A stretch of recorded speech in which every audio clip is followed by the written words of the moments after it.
Welcome to the Hollywood Scholar. I'm Jed Morgan, and Thor: Love and Thunder has done decently at the box office, breaking a few records, hitting some slots in the MCU, doing well. But when compared to Doctor Strange, which when it comes to inflation, movies and stuff like that, you always want to compare a movie to its most recent easy comparison movie. And Doctor Strange is definitely the most easy comparison for Thor: Love and Thunder. And now everyone's just defending this movie out the wazoo, saying it's fine, it's not doing as well as Doctor Strange for this reason or that reason. But when you think about it, Thor is the last remaining theatrical original Avenger. He should be the one blowing it out of the park when it comes to the box office. He's one of the only original characters left from phase 1 of the MCU. So why is this movie doing so much worse than Doctor Strange?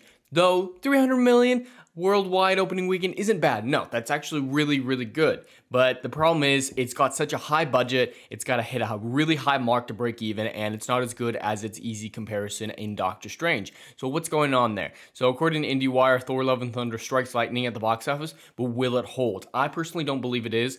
The word of mouth on this movie hasn't been as good as really any other previous Marvel movie that I've seen to date.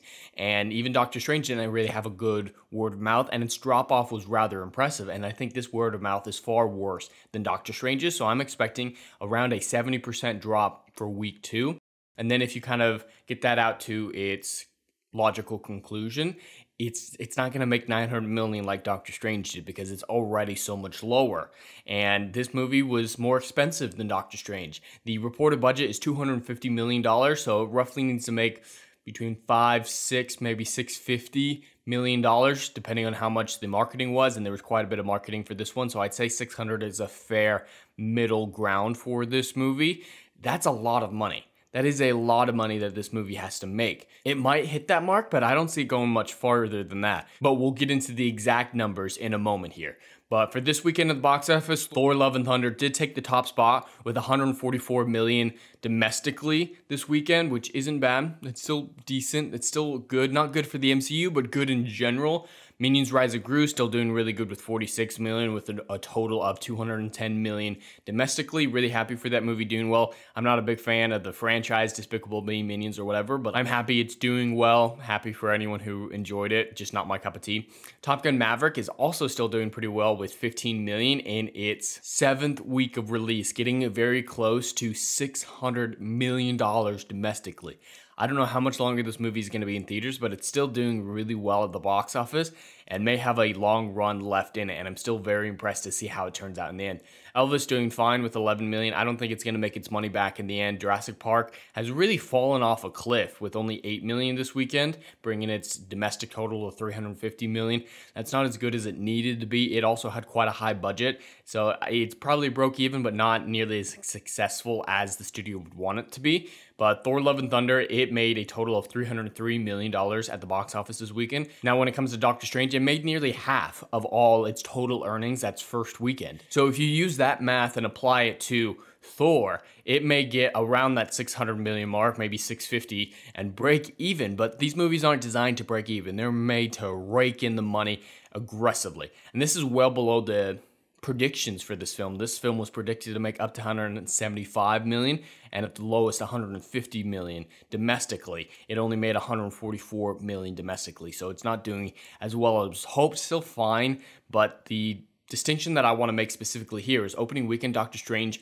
made $450 million opening weekend. My personal opinion is a lot of that has to do with the success of Spider-Man and the supposed time between the two movies that wasn't there whatsoever, but 450 million is insane for an opening weekend, even for a Marvel movie. But with this being the good comparison for Thor: Love and Thunder, 450 million versus 300 million, that's 30% less. So in the end, 30% less than around 900 million. Again, somewhere around 600 million. So that's where I think this movie is going to land. My bet right now is $650 to $700 million at the end. And that is barely sniffing at a profit.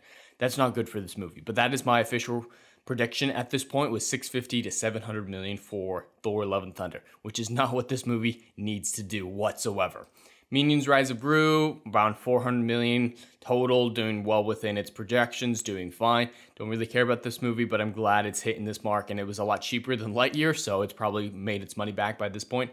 Top Gun: Maverick still killing it, getting close to won $5 billion at the box office. Really happy for it, well above predictions. And I just can't wait to see how far it can continue going.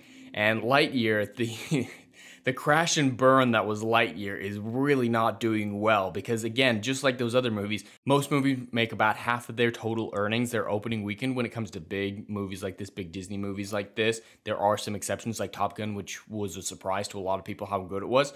But Lightyear, it barely made $50 million domestically its opening weekend, and now it's total at $200 million worldwide.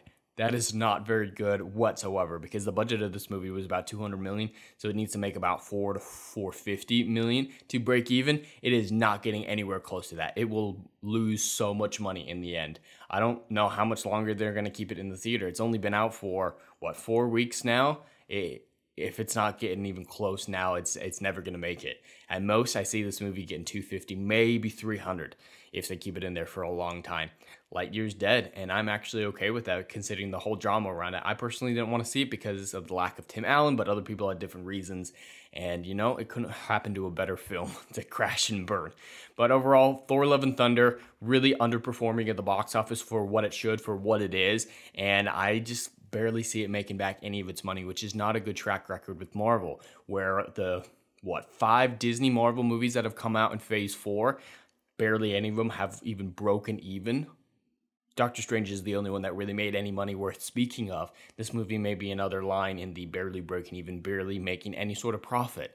That's not a good thing. That is not a good sign whatsoever. But we'll have to see how it plays out. I'm really interested to see how far it drops off in week 2. But we still got a few days before we find out about that. But anyway, that's all I have for today. I'd love to hear your thoughts in the comments below. Please like, share, and subscribe, and I'll see you in the next video. Anon.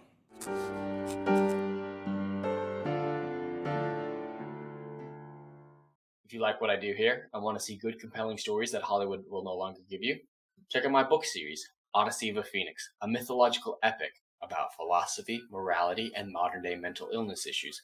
Books 1, Down in Flames, and Book 2, Apocalypse Then, currently on sale. Book 3, Kill the Dark, coming soon.